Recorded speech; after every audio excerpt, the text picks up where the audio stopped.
membetulkan ban genteng yang bocor di saat musim hujan ini gitu kan. Teman-teman yakin nggak akan bisa pakai waterproofing biasa seperti cat dan lain-lain. Kalau bisa sih aspal ya, mungkin solusi yang lain. Tapi solusi yang gue tawarkan itu adalah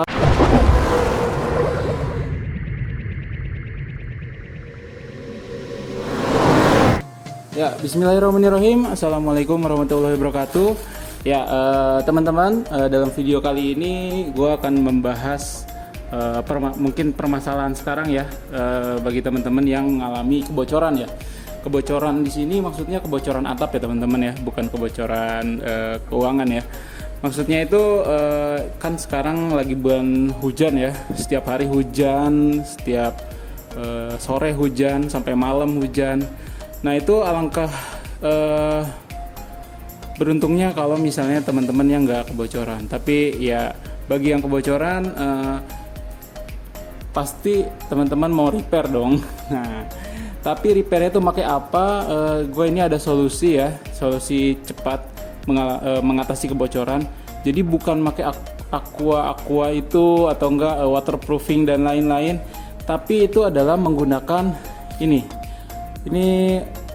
cairan resin. Ya, resin itu sebenarnya seperti fiber ya teman-teman ya.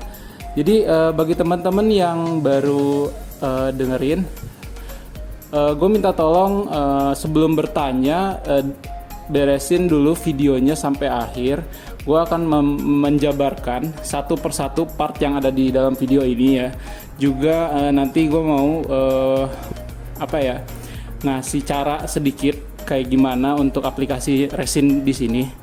Oke, jadi ini partnya yang ada di depan teman-teman itu adalah part untuk membenahi kebocoran teman-teman ya. Yang pertama itu adalah resinnya sendiri. Ya, ini resin banyak di toko online ya, bisa di Bukalapak, Tokopedia ataupun Shopee ya. Nah, resin itu dilengkapi dengan yang namanya katalis. Bagi teman-teman yang pernah belajar kimia mungkin hafal lah ya, katalis itu fungsinya itu adalah untuk mempercepat proses ya. Jadi kalau misalnya resin itu dituangkan atau dikuas doang tidak menggunakan katalis, dia butuh 24 jam untuk kering. Tapi dengan menggunakan katalis ini dia mungkin hanya 15 menit atau 10 menit kering. Gitu ya guys. Nah, terus di sini ada media alat-alat pendukung. Yang pertama itu adalah kuas.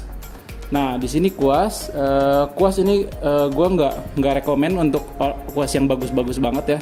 Jadi ini di depan teman-teman ini adalah kuas bekas ya. Minimal ukurannya sih kalau saran dari gue 1,5 in atau 2 in atau 2,5, maksimal di 2,5 lah. Tergantung teman-teman mau tuanginnya ke wadah untuk resin. Ini wadah untuk resin nih. Jadi ini wadah sementara untuk resin, yang penting sih nggak bocor. Nah terus ini apa bekas aqua ini? Bekas aqua ini adalah untuk thinner ya. Jadi thinner ini berfungsi sebagai penenang resinnya itu. Jadi kalau misalnya teman udah nguas resin di kuas, udah dikuasin, dia diamankan ke thinner. Sebenarnya aplikasinya seperti kita habis ngecat ya. Jadi thinner itu dia netral lah sistem sifatnya.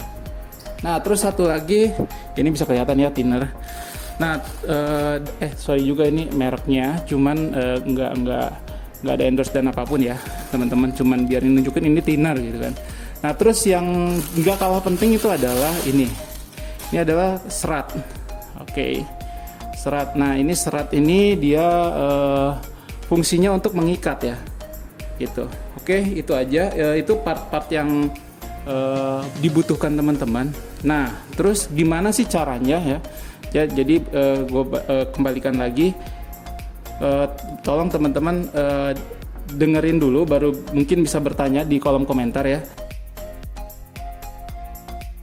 Yang pertama harus teman-teman lakukan itu adalah menuangkan resinnya ya pastinya ya. Jadi tuangkan di sini secukupnya aja. Jadi ya bisa dipakai perbandingan bahwa 1 kg resin itu untuk 30 mili katalis. Nah setelah ada di sini ya teman-teman bisa aduk gitu kan menggunakan kuas. gak masalah, ini nggak langsung keras juga setelah diberi katalis, cuman nanti teman-teman bisa kelihatan ketika diteteskan itu ada bagian yang keras, makanya cepet-cepet dikocok aja. Nah terus ini ya, nah terus ini gue mau kasih tips terkait apa namanya ini serat fiber ini.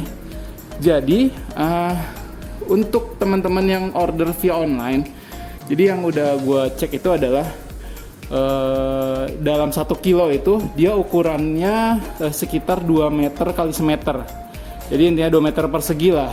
Nah itu ukurannya segitu. Nah kalau misalnya teman-teman beli serat fiber di apa namanya di toko bangunan, itu harganya lumayan. Jadi ukuran 30 kali 30 kali 2 piece, jadi 2 lembar gitu biasanya 30 kali 30, dia harganya 4.000. Sedangkan ini 2 meter itu harganya itu dia gue beli berapa ya, 25 apa 30 ribu lah.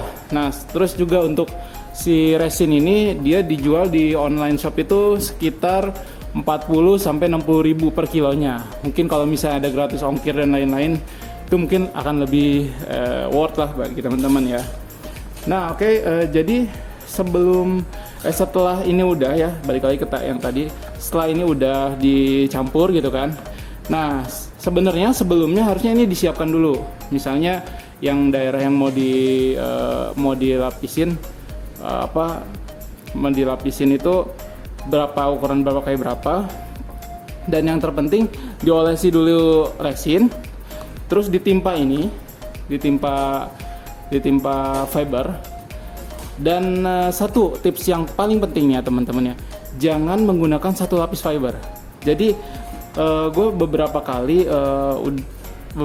lah nambal ini menggunakan satu lapis fiber aja, itu ternyata nggak terlalu oke, teman-teman. Jadi minimal 2 atau 3 lah. Jadi dia bisa menahan defleksi atau enggak ya, mungkin ada angin badai gitu yang dialami oleh struktur atap teman-teman gitu kan. Nah terus kalau misalnya emang udah selesai atau mau pindah, kita bisa taruh ini di sini gitu ya. Jadi intinya simple ya teman-teman untuk membetulkan genteng yang bocor di saat musim hujan ini gitu kan. Teman-teman yakin nggak akan bisa pakai waterproofing biasa seperti cat dan lain-lain. Kalau bisa sih aspal ya, mungkin solusi yang lain. Tapi solusi yang gue tawarkan itu adalah resin ini, resin dengan katalis gitu kan. Terus juga menggunakan serat fiber ini. Jadi itu ibarat teman-teman buat fiber ya, buat fiber atau mungkin apa ya namanya ya, asbes yang gelombang itu, tapi dia asbes yang bening itu, tapi dia sesuai keinginan teman-teman bentuknya gitu. Dan juga kalau misalnya teman-teman memasang resin di atas, misalnya cat waterproofing dan lain-lain, nah kalau bisa catnya dikelepasin dulu teman-teman. Jadi harus langsung ke semen atau enggak ke genteng atau ke asbesnya gitu. Jadi takutnya resinnya kuat tapi catnya malah yang ngelopek gitu. Jadi si resin ini nempelnya di di gentengnya. Nah itu juga harus dihindari ya teman-teman ya. Nah intinya itu aja. Terus apalagi ya, untuk penggunaan ini kuas sebenarnya kalau teman-teman mau gunakan lagi ada caranya. Yang pertama itu setelah memang penggunaan biasa di resin, itu teman-teman bisa direndam di thinner dan juga dicuci. Nah nggak cukup dicuci dengan thinner, tapi dia perlu dicuci menggunakan sabun colek. Jadi tuangkan aja sabun colek di sini. Terus kalau misalnya teman-teman jalan keluar ada paving block atau aspal, teman-teman bisa digitukan. Jadi sampai ke dalam-dalamnya itu, jadi dipatahin gini sampai ke dalam-dalamnya, dipastikan nggak ada resin yang tersisa gitu teman-teman ya. Itu caranya. setelah itu baru teman-teman bisa keringkan atau pakai air. Nah itu kalau misalnya teman-teman mau menggunakan ulang nih si kuas, karena memang sayang juga kalau misalnya dibuang ya. Cuman kalau yang udah-udah, kalau saya pribadi memang menggunakan kuas yang sudah buluk lah, udah nggak oke lagi seperti itu. Oke, gitu aja mungkin teman-teman. Kalau misalnya teman-teman masih ada pertanyaan atau saran, bisa tulis di kolom komentar. Cukup itu aja video dari gua. Bagi teman-teman yang suka dengan videonya, gue minta di klik tombol like, dan kalau misalnya memang mungkin itu berguna bagi rekan teman-teman yang lain, teman-teman bisa share. Dan yang terpenting jangan lupa di subscribe bagi teman-teman yang baru lihat channel ini. Dan akhir kata dari gue seperti biasa, keep learn and be better. Wassalamualaikum warahmatullahi wabarakatuh.